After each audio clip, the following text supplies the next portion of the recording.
ঠিক এইখান থেকে আজকে যাতে জাতীয় রাজনীতি উত্তাল, সেই ওয়াকফ সংশোধনী বিল, আমার প্রথম প্রতিবেদনে একদম পাশাপাশি দুটো ছবি রাখবো। একদিকে ওয়াকফ সংশোধনী বিল আইন হলে মুসলিমদের অধিকার খর্ব হবে বলছে তৃণমূল কংগ্রেস সহ বিরোধীরা, আর পাশাপাশি বিরোধীরা প্রশ্ন তুলছে যে ধর্মে কেন সরকার নাক গলাবে।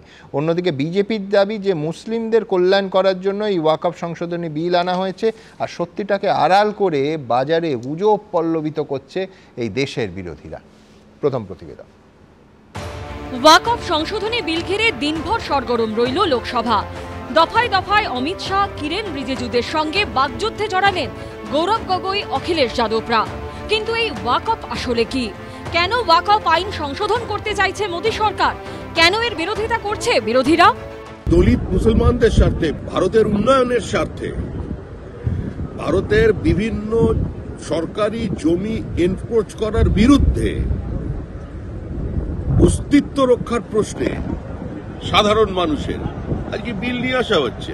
আজকে মুসলিম মাইনরিটিদের জমি নিচ্ছে, কালকে হয়তো শিখ মাইনরিটির জমি নিবে।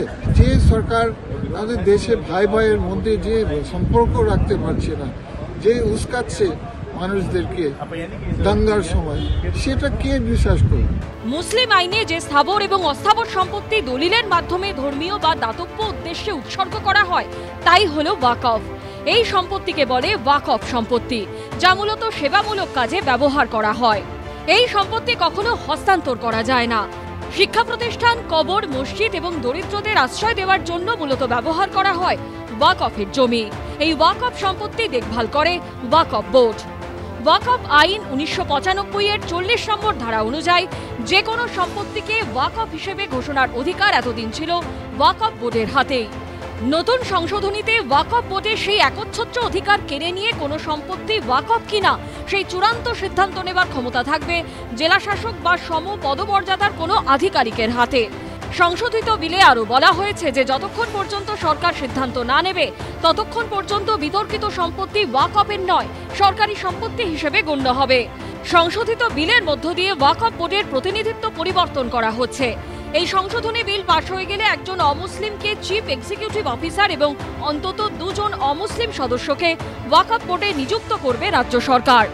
I donate everywhere. How can you control my this act is long standing in our country. How can you say today you have to register Waqf by user? किसी भी धार्मिक व्यवस्था को, किसी भी रिलीजियस इंस्टीट्यूशन कोई धार्मिक काम में हस्तक्षेप करने नहीं जा रहा है। किसी मस्जिद का मैनेजमेंट को हम हस्तक्षेप करने का कोई इसमें प्रावधान नहीं लिया जा रहा है। इसका ऑडिट प्रॉपर होना चाहिए, तो ऑडिट का भी प्रावधान हम लोग राज्य सरकार को ऊपर में छोड़ रहा है, क्योंकि आखिर तो सर ये सारा प्रॉपर्टी का अथॉरिटी राज्य सरकार का है। बोर्ड का अपॉइंटमेंट भी राज्य सरकार को करना है, केंद्र सरकार का कोई रोल नहीं है।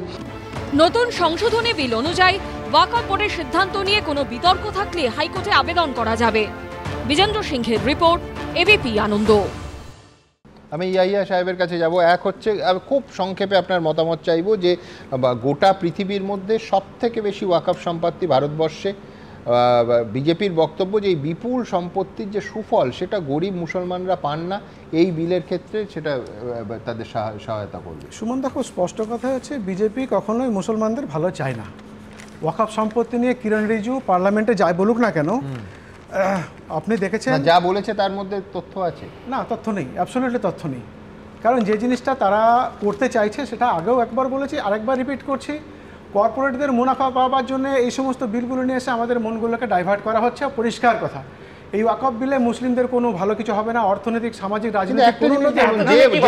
যে ওয়াকফের হাতে হাজার হাজার কোটি টাকার সম্পত্তি, সেই সম্পত্তি, সেই বিপুল সম্পত্তির আর্থিক দিক থেকে ভাবুন, সেই সুফল একজন গরিব, মানে মুসলমানদের মধ্যে গরিব মুসলমানরা তো তারা পাচ্ছে না। শিক্ষা, চিকিৎসা, এর একটা সামান্য অংশ যদি ব্যবহার হয়, দারিদ্র্য ঘুচে যাবে একটা বড় অংশ। ভারতবর্ষে বুলডোজার চালিয়ে মুসলিমদের ঘরবাড়ি ভেঙে দেওয়া হয়। মুসলিমদের উন্নতির জন্য বিজেপি কোন আইনটা নিয়ে এসছে? তালাকের বিল বলুন, অ্যান্টি এই বিলটাকে বিজেপি আনছে বলে আপত্তি না, বিলটা নয়, বিলটার মধ্যে ইউসিসি আসছে, প্রচুর আইন আছে যেগুলো মুসলিমদের কোনো উন্নতির জন্য তারা আনেন না, তারা শুধুমাত্র রাজনৈতিক স্বার্থে। আপনি কেন চিন্তা করছেন? মুসলিমদের আর্থ সামাজিক রাজনৈতিক উন্নয়নের জন্য বিজেপি একটা কাজ করেছে, মুসলিমদের চাকরি বাকরি, তাদের শিক্ষা ব্যবস্থা, তাদের স্বাস্থ্য ব্যবস্থা।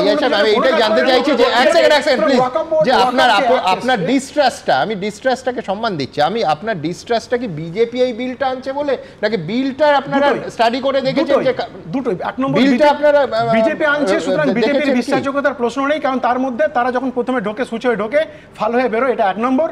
আর দু নম্বর হচ্ছে বিলটার মধ্যে যে রেগুলেশনসগুলো চেঞ্জ করা হয়েছে, এগুলো ওয়াকফ সম্পত্তিকে পুরোপুরিভাবে গ্রাস করার ধান্দা, অন্য কোনো পলিসি নেই। আপনি ওয়াকফের ওই দুটো অ্যামেন্ডমেন্ট পড়বেন, এটা খুব স্পষ্ট, খুব জলজল করছে। না, আমি প্রথম বলি যে ধর্মের নাক গলানোর উচিত নয়। আসলে এই যে রাজনীতির নাকটা যে গলে আছে সেই কংগ্রেস জামানা থেকে, সেটাকে টেনে বার করার জন্য এই বিলটা। আমি আপনাকে বলি, শুনতে গেলে না, প্রথমে যারা শুনবেন এখন টিভিতে, তারা প্রথমে বিশ্বাস করবেন না, কিন্তু তারা যদি লেখাপড়া করেন, যে কালকে যদি মনে করে ওয়াকফ বোর্ড এসে এই এবিপি আনন্দের অফিসটা এটা ওয়াকফ এস্টেটের সম্পত্তি, কালকে থেকে সুমন আপনি ঘর ছাড়া। না, এটা মনে করা না, এটা সম্ভব না সজল, আইন তো এটা সম্ভব না। এইটাই তো ওয়াকফ, এটাই তো আজকের ওয়াকফ, এটাই তো পরিবর্তন হচ্ছে। যে আপনি কোথায় যাবেন? ওয়াকফ ট্রাইব্যুনালে আপনার সামনে যারা থাকবেন তারা কেউ আপনার পক্ষে নয় ধর্মীয়ভাবে। আমার প্রশ্ন হচ্ছে, আপনি আমার একটা কথা বলুন, প্রথম ওয়াকফের জমিগুলো এই দেশে কোথা থেকে এসেছিল? যখন এই দেশ ভাগ হলো, হিন্দুরা যখন এখানে চলে এলো, তখন পাকিস্তানে ওটা হলো এনিমি প্রপার্টি, আর এখানকার যারা চলে গেল সেটা হয়ে গেল ওয়াকফের জন্য নিল না। এনিমি প্রপার্টি এক কমপ্লিট আলাদা, ওয়াকফ এক সম্পূর্ণ আলাদা, দুটো সম্পূর্ণ তফাৎ আছে। আমি আপনাকে বলছি, আর উনি যেটা বললেন বেসিক্যালি যে আমার এটা মনে হয় এই জায়গাটা আমি নিই না, ওটা কিন্তু গরিব সরকারই চাইছে যে মাতালি তিনি গরিব, একটা দেখাতে পারবেন না। আমার প্রশ্ন হচ্ছে, আপনি আমায় বলুন না যে আজকে দাবি করা হচ্ছে ফোর্ট উইলিয়াম ওয়াকফের, আপনার মনুমেন্ট ওয়াকফের, আপনি আমাকে বলুন যে কালকে যদি আপনাকে এই কথা বলে আপনি ট্রাইব্যুনালে যাবেন, ট্রাইব্যুনালের পর আপনার কিন্তু সুপ্রিম কোর্টে যাওয়ার অধিকার নেই। হ্যাঁ, কুম্ভ মেলা ওয়াকফের, তাহলে আমাদের জন্য রইল কি? পেন্সিল সব আসার সময় গাড়ি করে নিয়ে এসেছিল। আমি একটু বলি, সেটা হচ্ছে জমিগুলো সব নিয়ে এসছে যে কারণটা দেখিয়েছে যে দরিদ্র মুসলিমদের উন্নতির জন্য যে কথাটা বলছে, আমি বলছি আমাদের ভারতবর্ষে 140 কোটি ছাড়িয়ে গেছে জনসংখ্যা, হিন্দু দরিদ্রের সংখ্যাও কম না। আমি একটা প্রস্তাব দিন, ওয়াকফ বিলটাও পাস হোক, আর সঙ্গে ভারতবর্ষে যে সমস্ত বড় বড় মন্দিরগুলো আছে তাদের যে বিশাল দেবত্বর সম্পত্তি, সেই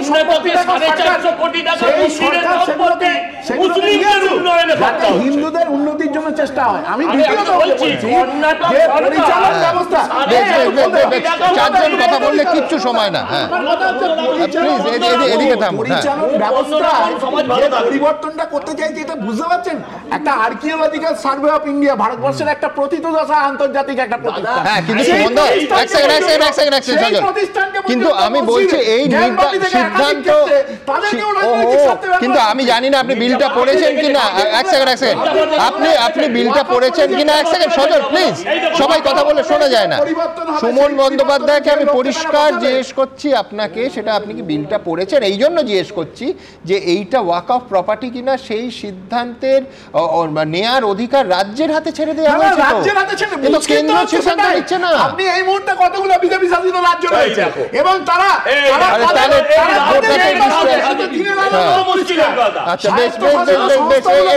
তথ্যে আসতে হবে। সেটা হচ্ছে কিরেন রিজিজু বলছেন দেশের স্বার্থে, যেটা সজল বলছে এই বিল আনা হচ্ছে। পাল্টা মমতা বন্দ্যোপাধ্যায় বলছেন যে জুমলা পার্টির একটাই কাজ দেশটাকে ভাগ করে দেয়া। সুদীপ বন্দ্যোপাধ্যায় আজ কালো পোশাকে এর বিরোধিতায় যান। কংগ্রেস কি বলেছে, বিজেপি কি বলেছে, তাদের যুক্তিগুলো ঠিক স্টুডিওতে যেটা দেখছেন আজকে এই মুহূর্তেও পার্লামেন্টে তাই নিয়ে বিতর্ক চলছে। আমি দ্রুত সেই বিতর্কের ইন আ নাটশেল আপনাদের সামনে রাখবো।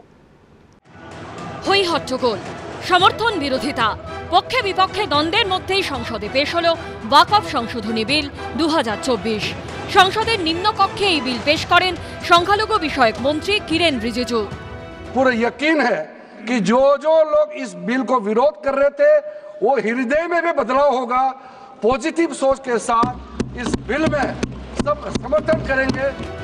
ওয়াকফ সংশোধনী বিল নিয়ে সরকার পক্ষের সঙ্গে প্রবল বাকযুদ্ধে জড়ান বিরোধী সাংসদরা। বিজেপির দাবি এই বিল গরিব মুসলিমদের জন্য, পাল্টা বিরোধীদের দাবি এর ফলে মুসলিমদের অধিকার ক্ষুণ্ণ হবে। अध्यक्ष महोदय, भाजपा जब भी कोई नया बिल लाती है तो वो अपनी नाकामी छुपाती है। भाजपा वाले मुसलमान भाइयों की वक्फ की जमीन चिन्हित करने की बात कर रहे हैं। मान्यवर, एक कांग्रेस पार्टी और उसके साथियों ने मुसलमान भाइयों को डरा डरा कर अपनी वोट बैंक खड़ी करने का काम किया। मैं कहता हूं इस देश के नागरिक को किसी भी धर्म का हो कोई आंच नहीं आएगी। मान्यवर, ওয়াকফ সংশোধনী বিলের বিরোধিতায় বুধবার কালো পোশাকে সংসদ ভবনে পৌঁছন সুদীপ বন্দ্যোপাধ্যায়।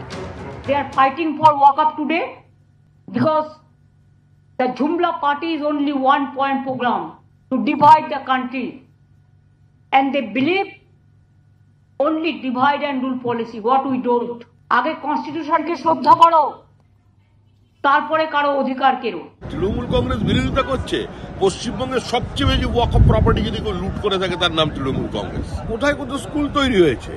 কিছু মানুষের লুট বন্ধ করতে হবে এবং ওয়াকফ বোর্ডের মধ্যে যাতে মহিলাদের অস্তিত্ব থাকে, তাদের উপস্থিতি থাকে, তাদের সম্মান থাকে, সেটার জন্য এই বিল।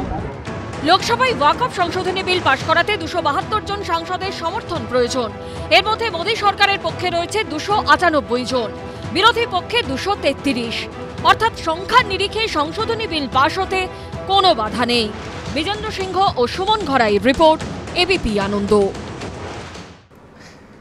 আমি বলছি সারাদিন আজ কংগ্রেস তেরে প্রতিবাদ করেছেন, কিন্তু আমি বলছি সৌম্য, ওয়াকফ বিলের তুমি যদি পড়ে থাকো যে ওয়াকফ বোর্ডে মহিলা সদস্য, একাধিক মহিলা সদস্যর 3 জন মহিলা সদস্য রাখার প্রভিশনও কিন্তু আমি বিলটা পড়েছি। আমি 3টে প্রশ্ন আপনাকে বলছি, কারণ আমার সময় খুব কম।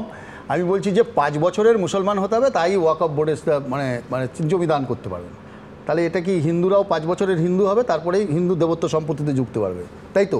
এই যে এত please 1 number point. 1 number point number. আমি আরেকটা প্রশ্ন করছি, রাজ্যসভায় দাঁড়িয়ে মুক্তার আব্বাস নাকবি কি কংগ্রেস করে? বলেছিল 99.99% জমির রেকর্ড ডিজিটালাইজেশন হয়ে গেছে, যার 3,70,000-এর মধ্যে 3,40,000 ডিজিটালাইজেশন হয়ে গেছে। কোথা থেকে এলো, কেন এলো, কিভাবে এলো, এই প্রশ্ন আসছে কোথা থেকে? 2, আমরা অ্যামেন্ডমেন্ট যখন হচ্ছে অন রেকর্ড, সুপ্রিম কোর্টে হলফনামা দিয়ে বলেছে বিজেপি সরকার। তাহলে আপনি বলুন, এই যে 2 জন করে আপনি মেম্বার রাখছেন, রাজ্য সরকারে রাখছেন, স্টেট ল এর আন্ডারে ঢোকাচ্ছেন, তারা কি তাদের বিরোধিতা করবে? 1, 2, আপনি বলছেন এই মানে এই কুমিরের কান্না, মানে ক্রোকোডাইল স্টিয়ার, তার মানে আদানির কোনো জমি পছন্দ হয়েছে নাকি? পরিষ্কার বলে দিন না যে আদানির এই জমিগুলো পছন্দ হয়েছে, আমরা নেব, এইভাবে ঢুকিয়ে দিচ্ছি। পার্লামেন্টে কিরণ রিজিজু বলেছেন 2013 সালে কংগ্রেস এমন বিল এনেছিল যে পার্লামেন্ট আর এয়ারপোর্টও ওয়াকফ সম্পত্তি হয়ে গেছিল। কাশী বিশ্বনাথ মন্দিরে, কাশী বিশ্বনাথ মন্দির ট্রাস্ট ল 1983, তাতে পরিষ্কার বলা আছে যে আপনি হিন্দুদের বাইরে কোনো সম্প্রদায়ের মানুষকে ঢোকাতে পারবেন না। তৈরি থাকবেন তো আগামী দিনে? দাদা আমি একটা অনুরোধ করছি, সেটা হচ্ছে 2014 মার্চ মাসে 123টা দিল্লির প্রপার্টি নির্বাচনের আগে আগে ওয়াকফকে গিফট করেছিল এরা। আজকে এরা এই সব কথা আমি আপনাকে বলি, শুনুন, বলে মামলা করুন, তাহলে আপনি মামলা করুন না, আপনি মামলা করুন। আপনার তো সরকার বক্তব্য হচ্ছে, আচ্ছা এটা মুসলমান তোষণ করেন না, আরে চীন থেকে জমি নিতে পারছে না, আপনি মুসলমান সরকার ওয়াকফকে গিফট করে না। আজ পর্যন্ত একটাও সরকারি সম্পত্তি ওয়াকফে যায়নি, বরং হাজার হাজার ওয়াকফ এস্টেট সরকার দখল করে রেখে দিচ্ছে। এখন সরকারি অ্যামেন্ডমেন্টের মাধ্যমে এই সম্পত্তিটাকে দখল করার চেষ্টা বলি। ওয়াকফ এস্টেটের জমি আমাদের প্রথম হচ্ছে মিলিটারি সবচেয়ে বেশি, তারপর হচ্ছে রেল, আর তারপরে হচ্ছে ওয়াকফ এস্টেট। আচ্ছা, জমি আর সম্পত্তির কথা যখন হচ্ছে, আমি বলছি ফ্যাক্টস কি বলছে। দেখুন, আমি এই বিষয়ে বিশেষজ্ঞ নই, কিন্তু তথ্য কি বলছে, এই ওয়াকফ বিপুল সম্পত্তি কতটা ওয়াকফের সত্যি সত্যি ওয়াকফের এখতিয়ারে আছে, তাদের আওতায় আছে, দেখে নেব। अगर आज हम ये संशोधन लेके नहीं आते तो जिस सदन में हम बैठे हैं, ये पार्लियामेंट बिल्डिंग, इसको भी क्लेम किया जा रहा था। ওয়াকফ সংশোধনী বিল নিয়ে আলোচনায় সংসদ সরগরম, আর পক্ষে বিপক্ষে যুক্তি পাল্টা যুক্তিতে বারবার যেটা উঠে এলো তা হলো ওয়াকফের সম্পত্তি। তথ্য বলছে এদেশে 9,40,000 একর জমির উপর 8,70,000টি সম্পত্তি ওয়াকফ বোর্ডের অধীনে, যার আনুমানিক মূল্য 1,20,000 কোটি টাকা। ভারতীয় সেনা এবং রেলের পর দেশের সবচেয়ে বেশি সম্পত্তি রয়েছে ওয়াকফ বোর্ডেরই।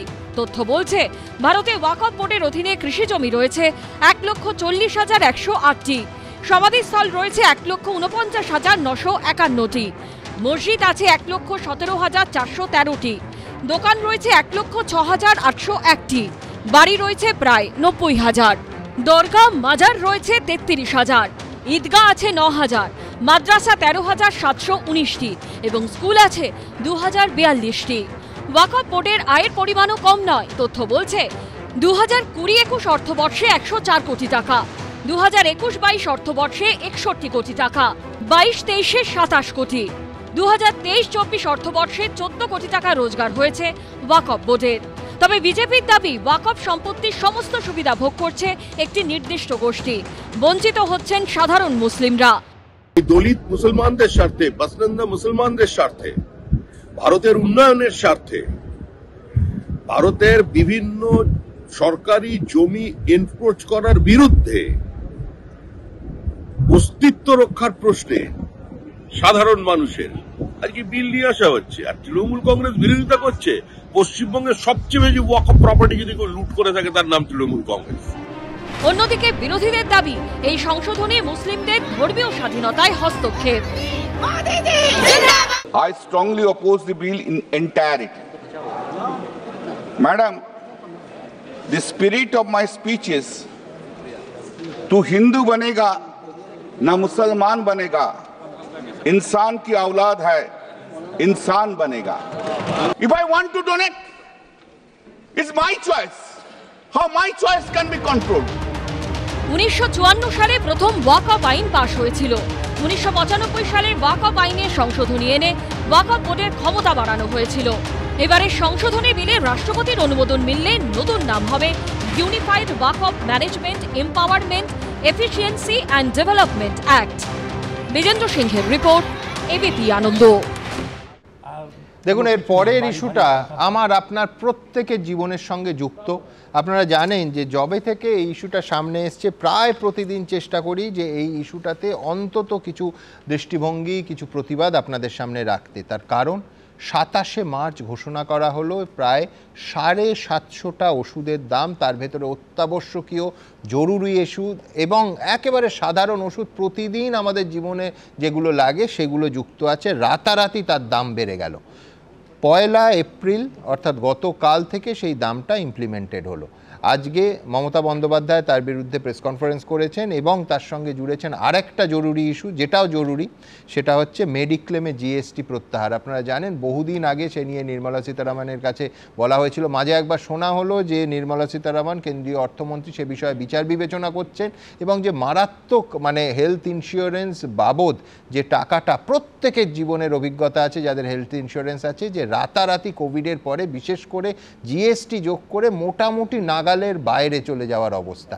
এই জায়গা থেকে প্রতিবাদ স্বাগত, কিন্তু প্রশ্ন হলো যে একেবারে পরিষ্কার বিজেপি যে প্রশ্নটা করছে সেটা হচ্ছে এইটার প্রতিবাদে মিছিল হবে তৃণমূল কংগ্রেসের নেতৃত্বে শুক্রবার এবং শনিবার। সজলদের বক্তব্য যে আসলে রামনবমী থেকে নজর ঘোরাতে, দৃষ্টি ঘোরাতেই এই রামনবমীর আগের ঠিক দুদিন এই নিয়ে প্রতিবাদ। কি আমরা জানি না, কিন্তু আবার বলছি এই ইস্যুটা অত্যন্ত জরুরি এবং আমার আপনার প্রত্যেকের জীবনের সঙ্গে যুক্ত। প্রথমে প্রতিবেদন, তারপর এই নিয়ে আলোচনা আসবে। দেখুন, মোদী সরকার সবুজ সংকেত দেওয়ায় মঙ্গলবার থেকে 748টি অত্যাবশ্যকীয় ওষুধের দাম বেড়েছে। সাধারণ মানুষকে চরম দুশ্চিন্তায় ফেলে 1.74% করে দাম বেড়েছে ওষুধগুলির। এই সিদ্ধান্তের বিরুদ্ধে এবার পথে নামতে চলেছে তৃণমূল রামনবমীর ঠিক আগে। শুক্র ও শনিবার ব্লকে ব্লকে, ওয়ার্ডে ওয়ার্ডে প্রতিবাদ মিছিল করবে তারা। আমরা 4 আর 5 শুক্রবার এবং শনিবার বেলা 4টের সময়, বেলা 4টে থেকে 5টা, 1 ঘন্টা প্রতি ব্লকে ব্লকে, প্রতি ওয়ার্ডে ওয়ার্ডে ওষুধের দাম বাড়াচ্ছ কেন এই দাবিতে আমাদের এলাকায় এলাকায় মিছিল মিটিং হবে। যেখানে সরকার চিন্তিত 6 তারিখ নিয়ে সেখানে তার আগের দিন কি করে আন্দোলন করে তৃণমূল কংগ্রেস? তার কারণ বুঝতে পারছে এই যে রামনবমী নিয়ে যে বিতর্ক তৈরি হচ্ছে তা আগামী দিন তৃণমূলের সর্বনাশ ডেকে আনবে। আর সেই কারণে ইস্যুটাকে ঘোরানোর জন্য এখন ওষুধ নিয়ে পড়েছেন। মঙ্গলবার থেকে যেসব ওষুধের দাম বেড়েছে তার মধ্যে অন্যতম হলো প্যারাসিটামল, অ্যাসপিরিন কিংবা ব্যাকটেরিয়া সংক্রমণ আটকানোর জন্য ব্যবহৃত অ্যাজিথ্রোমাইসিন, সেই সঙ্গে অ্যানিমিয়া, ডায়াবেটিস, ক্যান্সারের ওষুধের দামও বেড়েছে। তালিকায় রয়েছে ভিটামিন, মিনারেলস এবং একাধিক স্টেরয়েডও। এছাড়াও দাম বেড়েছে বাত, পক্স, হার্পিসের ওষুধ, বিভিন্ন ধরনের অ্যান্টিবায়োটিক, কৃমি, ম্যালেরিয়ার ওষুধ থেকে অ্যান্টি অ্যালার্জি ও কাশির ওষুধ, এমনকি হৃদরোগ ঠেকাতে ব্যবহৃত ইঞ্জেকশনেরও দাম বেড়েছে। 748টা ড্রাগ ওষুধের দাম, যা গরিব মানুষ কিনে, এবং 80টা নন শিডিউল ড্রাগ মানে ওষুধ ফ্রম দ্য 1 এপ্রিল 2025 বাড়িয়ে দিয়েছে। যারা কোটিত্ব দিয়ে ট্রিটমেন্ট করতে পারে, এটা কি শুধু তাদের জন্য সরকার চলবে? আমি এটা তীব্র প্রতিবাদ করছি এবং এটা টোটাল উইথড্র করার জন্য অনুরোধ করছি। পশ্চিমবঙ্গে 10 কোটি লোক স্বাস্থ্য সাথীর পায় বলে উনি দাবি করেন। পশ্চিমবঙ্গে কাউকে 1 টাকাতেও ওষুধ কিনতে হয় না, চিকিৎসা নিতে হয় না। তা উনার উদ্বেগের কি আছে? সাধারণ মানুষের উপর বেড়েই চলাই বোঝা কমাতে ওষুধের দাম বৃদ্ধির সিদ্ধান্ত প্রত্যাহারের দাবি করছেন চিকিৎসকরা। সরকারের ভাবা উচিত যে অন্তত ওষুধের ক্ষেত্রে দাম বাড়ানোর জন্য ওষুধ কোম্পানিগুলোকে মৃগয়া ক্ষেত্রের মতন তাদের হাতে তুলে দেওয়ার এই অধিকার থাকা উচিত নয়। ভারতবর্ষের ওষুধ নিয়ন্ত্রণ করে একটা মন্ত্রক, আর স্বাস্থ্যের নিয়ন্ত্রক হচ্ছে আর একটা মন্ত্রক। মূল্য বৃদ্ধির ক্ষেত্রে সরকার যদি পা বাড়িয়ে না খেলে এবং নিয়ন্ত্রণ না করে, তাহলে কিন্তু দেশের মানুষের পকেট ফুটো হওয়ার এবং ক্রমাগত দরিদ্র হওয়ার সব থেকে বড় ক্ষেত্র হতে যাচ্ছে চিকিৎসা ক্ষেত্র। এর মধ্যে মানুষের জীবন জীবিকা সবকিছুই জড়িত আছে। আমরা মনে করি ওষুধের ওপরে যে জিএসটি আছে, সেই জিএসটিকে অবিলম্বে তুলে নিতে হবে। এটা কোনো রাজনীতির কথা না যে কারা দাম বাড়াচ্ছে কারা কমাচ্ছে। আসুন সবাই একসাথে এই ওষুধের দাম আমরা বিবেচনা করি এবং সরকার এটা বিবেচনা করে মানুষকে যথেষ্ট কম দামে ওষুধ দেওয়ার চেষ্টা করুন, মানুষের জীবনটাকে একটু সুরক্ষার মধ্যে আনুন। ওষুধের দাম এভাবে বাড়তে থাকলে কোথায় যাবে সাধারণ মানুষ? সুমন ঘরাই, ঝিলম করঞ্জাই ও সন্দীপ সরকারের রিপোর্ট, এবিপি আনন্দ। দেখুন, সোজা কথা, যবে থেকে নির্বাচনী বন্ডে এই মাল্টিন্যাশনাল বা দেশীয় বিরাট বিরাট ওষুধ কোম্পানিগুলো টাকা দিয়েছে রাজনৈতিক দলগুলোতে, সেই দিনও এই অনুষ্ঠানে বলেছিলাম যে সরাসরি এর প্রভাব পড়বে না। তো জানতাম না, তখনও তো পড়েনি, কিন্তু আশঙ্কা ছিল যে পড়বে না তো ওষুধের দামে, যার ফলে ওইখানকার দেয়া ওই কোটি কোটি টাকাটা তুলবে আমার এবং আপনার পকেট থেকে, এই আশঙ্কা ছিল। কিন্তু একেবারে রাজনৈতিক প্রশ্নে আসবো সুমন বন্দ্যোপাধ্যায়ের কাছে, যে পরিষ্কার বিজেপির বক্তব্য যে রামনবমী আগের দুদিন অন্য অনেক দিন করা যেত, কিন্তু শুক্র এবার শনিবার মিছিল করা ইস্যুটাকে, রামনবমী ইস্যুটাকে ডাইভার্ট করার জন্য। ওষুধের দাম বাড়া নিয়ে তৃণমূল কংগ্রেসই প্রথম রাস্তায় নেমেছে, কোনো সন্দেহের কোনো জায়গা নেই। কোনো এবং কোভিডের সময় নির্বাচনী বন্ডেও তৃণমূল কংগ্রেস টাকা পেয়েছে। কোভিডের তখন তো নিয়ম ছিল, সবাই তো নিয়েছে, সবাই, আমি একমত না, কিন্তু বামেরা ছাড়া, যে সিপিএম নেয়নি অবশ্য, সিপিএম ছাড়া যেভাবে দাম বেড়েছে, দাম বাড়ার বিরুদ্ধে যে প্রতিবাদটা, সেই প্রতিবাদটা কিন্তু কোভিডের সময় থেকে হয়নি। কোভিডেও তো আমরা দেখেছি যে কয়েকটা নির্দিষ্ট কোম্পানিকে ওই কোভিডের যে টিকা, সেই টিকা তৈরি করার সুযোগ দিয়ে তাদেরও বিশাল পরিমাণে মুনাফা করার জায়গা হচ্ছে। আপনি আজকে 1 এপ্রিল আপনি ভাবুন, শুধু ওষুধের দাম বাড়া না, আপনি আজকে এটিএম এ গেলে সেই এটিএম এর যে চার্জ, সেই এটিএম এর চার্জ বৃদ্ধি পাচ্ছে। ইউপিআই ব্যবহারের ক্ষেত্রে সেক্ষেত্রে বিধিনিষেধ আসছে। আপনি যে রাস্তা দিয়ে যাবেন, উনি যত রকম প্রাণী আছে কি করবে সরকার, বলো সেটা। বিরাট দাম বেড়েছে।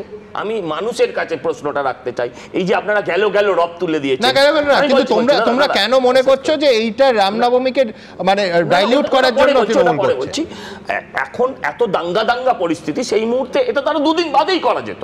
আমার বক্তব্য হচ্ছে, কত দাম বেড়েছে এটাও বলুন। যে 100 টাকার ওষুধটা এবার থেকে আপনি কিনবেন 101 টাকা 74 পয়সা। অনেকটা বাড়লো। 1000 টাকা আমি বলছি যে সজল, আমি এক্ষুনি আর্কাইভ থেকে দেখাবো যে কতবার কংগ্রেস আমলে ওষুধের দাম বাড়ায় বিজেপি রাস্তায় নেমেছে। এটাই তো বিরোধী দল তো এটাই করবে। দাদা এবং কত মানুষকে জিজ্ঞেস করো এখানে যারা আছে তাদের মাসিক খরচটা কোথায় গিয়ে পৌঁছেছে। আমি বলছি 100 টাকায় 101 টাকা 74 পয়সা হয়েছে, 1000 টাকায় 1010 টাকা 74 পয়সা হয়েছে, এগুলো সব ঠিক। আমি আপনাদের মাধ্যম দিয়ে মানুষের কাছে প্রশ্ন রাখতে চাই যে আপনি কোনটাকে চয়েস করবেন, 1.74% বর্ধিত মূল্য না ভেজাল ওষুধ? আমি এটা নিয়ে বলতে চাই। আমি বর্ধিত মূল্য দিয়ে তো ভেজাল ওষুধই পেতে হচ্ছে। এটাই বলছি আমি বিজেপির গত এক মাস ধরে কি চলছে, আমি বিজেপির নেতৃত্বের কাছে আবেদন করব এই ঘটনার পর, মানে রামনবমীর এখন প্রস্তুতিতে ব্যস্ত আছে সবাই, তো রামনবমীর পর বিজেপিও যেন এই ভেজাল ওষুধ নিয়ে আরো ভয়ঙ্কর ভাবে রাস্তায় নামে। আপনি বলছেন যে দেখুন তোমায় নামতে হবে তো,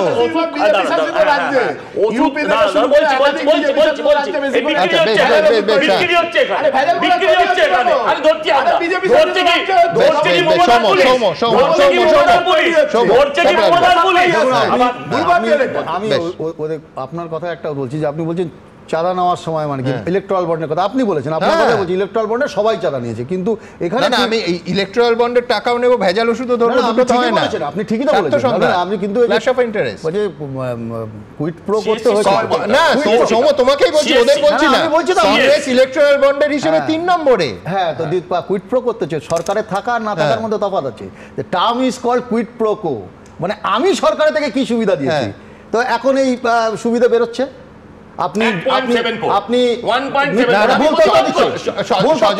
একটা ওষুধের একটা বিষয় করছে, আচ্ছা কিউমুলেটিভ বেসিস। আমি খানিকক্ষণ আগে বললাম যে ধরুন কেন্দ্রীয় অর্থমন্ত্রকের ডেটা সংসদে বলা, আপনাদের সামনে ধরুন এক সেকেন্ড শুনে নাও, স্বাস্থ্য বিমায় 18% জিএসটি আছে গত 3 বছরে।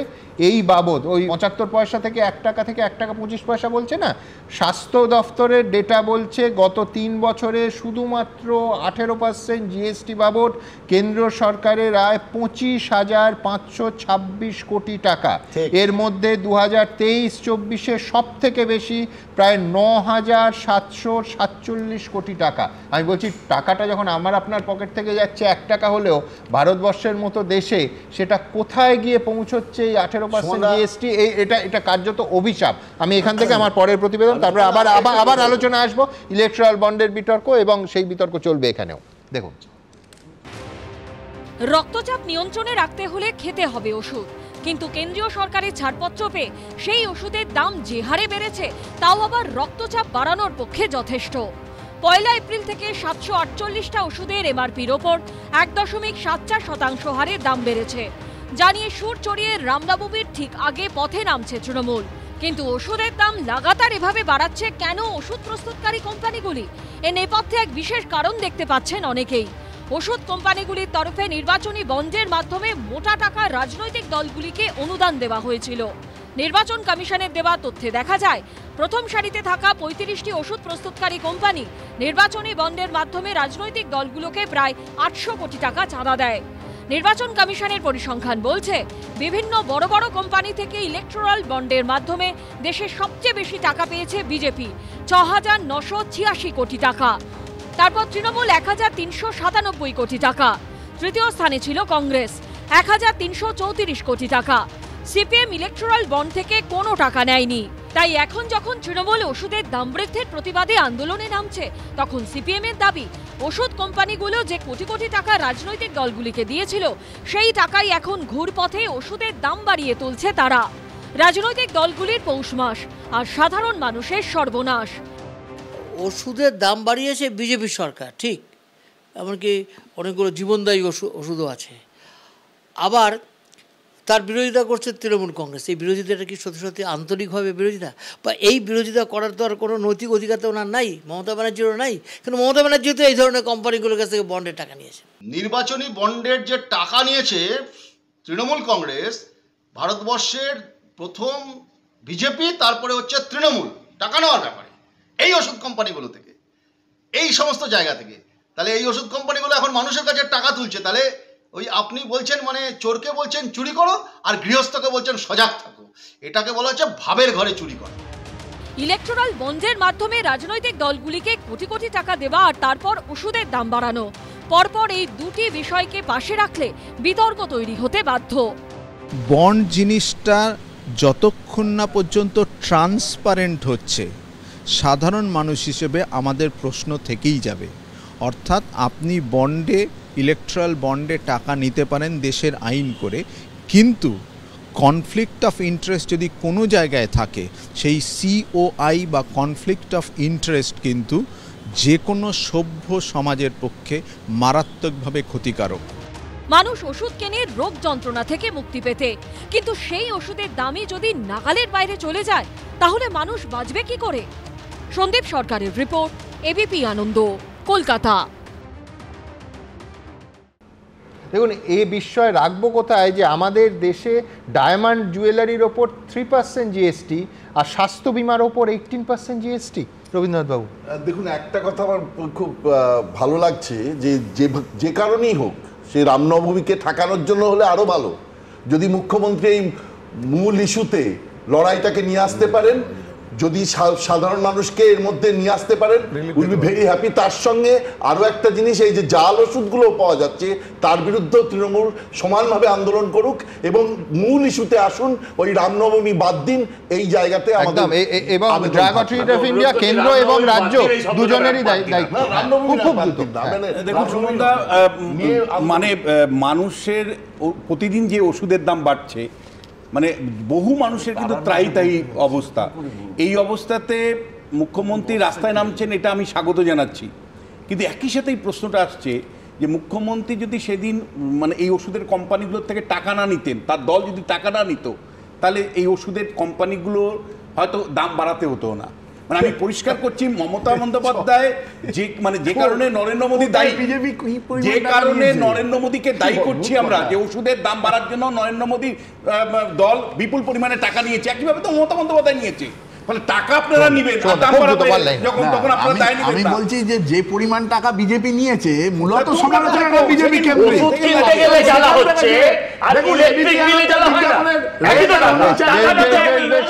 আমি এইখান থেকে খুব খুব দুঃখের সঙ্গে আমার পরের প্রতিবেদন আপনাদের সামনে রাখবো। আগেই আলোচনা করেছি, আলোচনায় যাচ্ছি না, যে আজকে সরকারি আইনজীবী বললেন যে পঙ্কজ দত্ত, প্রয়াত পঙ্কজ দত্ত, রাজ্যের প্রাক্তন IG, তিনি একজন নীতিহীন ব্যক্তি ছিলেন, তাকে IPS বলতে লজ্জা হয়। আমি আবার বলছি, বিচারাধীন বিষয়, আলোচনার অবকাশ নেই, আলোচনা করছিও না, কিন্তু খারাপ লেগেছে। প্রয়াত IPS অফিসার পঙ্কজ দত্তর স্ত্রীর আবেদনে কার্যত মান্যতা দিল কলকাতা হাইকোর্ট। 6 থেকে 10 অক্টোবর পর্যন্ত বটতলা থানার ভেতরে ও বাইরের CCTV ফুটেজ সংরক্ষণের জন্য রাজ্য সরকারকে নির্দেশ দিলেন বিচারপতি তীর্থঙ্কর ঘোষ। আর যে পঙ্কজ দত্ত দশকের পর দশক ধরে রাজ্য পুলিশের দক্ষ সৎ অফিসার হিসেবে দায়িত্ব পালন করেছেন, যাকে শেষ জীবনে সেই পুলিশের হাতে হেনস্থা হতে হয়েছে বলে অভিযোগ উঠেছে, বুধবার তার সম্পর্কে সরকারি আইনজীবী কলকাতা হাইকোর্টে দাঁড়িয়ে বলেন, পঙ্কজ দত্ত একজন নীতিহীন ব্যক্তি ছিলেন, তাকে IPS বলতে লজ্জা হয়। 13ই জানুয়ারি আমি চিঠি লিখে ক্যালকাটা পুলিশের কাছে জানতে চেয়েছিলাম, কিন্তু অপেক্ষা করেছিলাম 1.5 মাস, কোনো উত্তর পাইনি। তাই কোর্টে মুভ করেছিলাম আমি ব্যক্তিগতভাবে, মানে আমি ভার্সেস গভর্নমেন্ট। তো আজকে সেই হিয়ারিংয়ে CCTV ফুটেজ মহামান্য আদালত গ্রান্ট করেছেন যে দিতে হবে। ওই দুজন যে অফিসার IC এবং IO, তাদের আমরা চেয়েছিলাম যে জিজ্ঞাসাবাদ করা হোক অন্তত, যে কি হতে পারে তারা আইনের আওতায় এনে, যে কতটা পুলিশ এক্সেস হয়েছে কিনা সেইটার ব্যাপারে তাদের কিছু একটা, তো সেই পুরোটাই একটা মহামান্য আদালত গ্রান্ট করেছেন। আরজিকর কাণ্ড নিয়ে প্রতিবাদ আন্দোলন চলাকালীন একটি মন্তব্য করায় মামলা দায়ের হয়। 6 অক্টোবর পঙ্কজ দত্তকে ডেকে পাঠায় বটতলা থানা। অভিযোগ, সেদিন ঘণ্টার পর ঘণ্টা তাকে থানায় বসিয়ে রাখা হয়। থানার বাইরে তার বিরুদ্ধে বিক্ষোভ দেখানো হয়। অভিযোগ, সেই বিক্ষোভ ছিল পুরোটাই পরিকল্পিত। থানার ভেতরে বসিয়ে রেখে এবং বাইরে বিক্ষোভ দেখিয়ে এক প্রবীণ অবসরপ্রাপ্ত IPS অফিসারকে কার্যত হেনস্থার অভিযোগ ওঠে। এই ঘটনার কয়েকদিন পর 23 অক্টোবর বারাণসীতে একটি অনুষ্ঠানে যোগ দিতে যান পঙ্কজ দত্ত। সেখানে বক্তৃতা দিতে গিয়ে অসুস্থ হয়ে পড়েন। নাক মুখ দিয়ে শুরু হয় রক্তক্ষরণ। সংজ্ঞাহীন অবস্থায় ভর্তি করা হয় বারাণসীরই হাসপাতালে। গত বছর 30 নভেম্বর সেখানেই মৃত্যু হয় তাঁর। 6 অক্টোবর অর্থাৎ যেদিন পঙ্কজ দত্তকে বটতলা থানায় ডেকে পাঠানো হয় সেদিনের সিসিটিভি ফুটেজ সংরক্ষণের দাবিতে কলকাতা হাইকোর্টে দ্বারস্থ হন প্রয়াত আইপিএস অফিসারের স্ত্রী। সেই শুনানিতে বুধবার সরকারি আইনজীবী স্বপন বন্দ্যোপাধ্যায় বলেন, পঙ্কজ দত্ত একজন নীতিহীন ব্যক্তি ছিলেন, তাকে আইপিএস বলতে লজ্জা হয়। তিনি সরাসরি আইপিএস হননি, পদোন্নতি পেয়ে আইপিএস হয়েছেন। পাল্টা পঙ্কজ দত্তর আইনজীবী জয়ন্ত নারায়ণ চট্টোপাধ্যায় সওয়ালে বলেন, এই ধরনের মন্তব্য অনভিপ্রেত। ওনার মতো ব্যক্তির সম্পর্কে এই ধরনের মন্তব্য না করাই শ্রেয়। দুপক্ষের সওয়াল জবাব শোনার পর 6 থেকে 10 অক্টোবর অবধি বটতলা থানার ভেতর ও বাইরের সিসিটিভি ফুটেজ সংরক্ষণের নির্দেশ দেন বিচারপতি। শফিক মজুমদার, এবিপি আনন্দ, কলকাতা। দেখুন, কাউকে খুব তোয়াজ করা হলে, আদর যত্ন করা হলে বাংলায় প্রায় তাকে জামাই আদর বলা হয়। এখন জেলবন্দি পার্থ চট্টোপাধ্যায়ের জামাই ইডির আদর যত্নে আছেন কিনা আমরা জানি না, তবে তিনি ইতিমধ্যেই রাজসাক্ষী হয়ে দুর্নীতিতে যুক্ত থাকার অভিযোগ থেকে মুক্তি পেয়েছেন। পার্থবাবু অবশ্য এখন অসুস্থ হয়ে হাসপাতালে ভর্তি। তিনি দ্রুত সুস্থ হয়ে উঠুন এবং শিক্ষা দুর্নীতির তদন্তটাও দ্রুত শেষ হোক, এইটুকু দাবির জন্য আবার কেস দেবেন না প্লিজ। কেস দেবেন না প্লিজ।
কেস দেবেন না প্লিজ।